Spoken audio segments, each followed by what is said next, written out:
Hello mga idol, meron lang tayong liwanagin sa pagkakataong ito. Meron kasing nag-post sa social media, nadawit ang pangalan ng ating magiting na senador, si Senador Marcolita. Ang nag-post, ang pangalan dun sa account niya, Kagawad Joey. Hindi ko alam kung ito'y kagawad ba talaga o pangalan lang niya sa account niya. Pero nagtataka ako bakit sinabi niya doon sa post niya, ipagbabawal na natin ang Noche Buena kasi dagdag lang gastos daw. Tapos nakalagay doon sa baba, pangalan ni Senador Marcolita. Ugag pala siya eh. Di ba? Ba't niya ginawa yon? Na wala namang sinabi si Senador Marcolita sa kanya. At hindi talaga gagawin ni Senador yon. Sisiraan niya kasi. Gusto niyang sirain at siraan si Senador Marcolita sa maraming tao. Mga kabayan, wala pong katotohanan yon. Yun po ay fake news. Marami talaga ngayon gumagawa ng fake news. At gagawin nila ang lahat para siraan yung isang tao at ilaglag para matupad ang kanilang kagustuhan. Di ba? Ganun lang kasimple yun.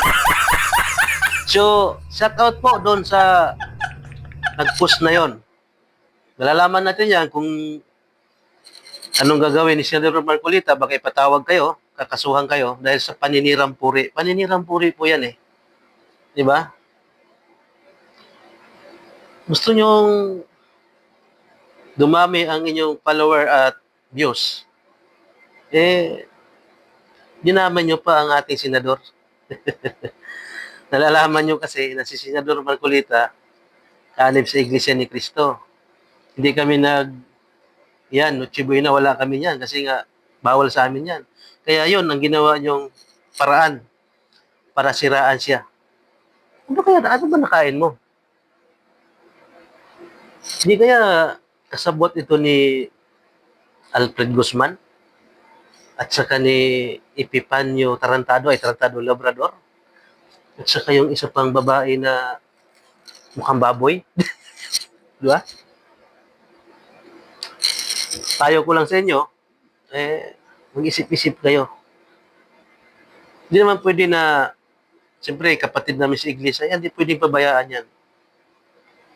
Mali ang ginagawa ninyo, kailangan namin kayong punain para malaman ninyo na mali pala yung ginawa ko.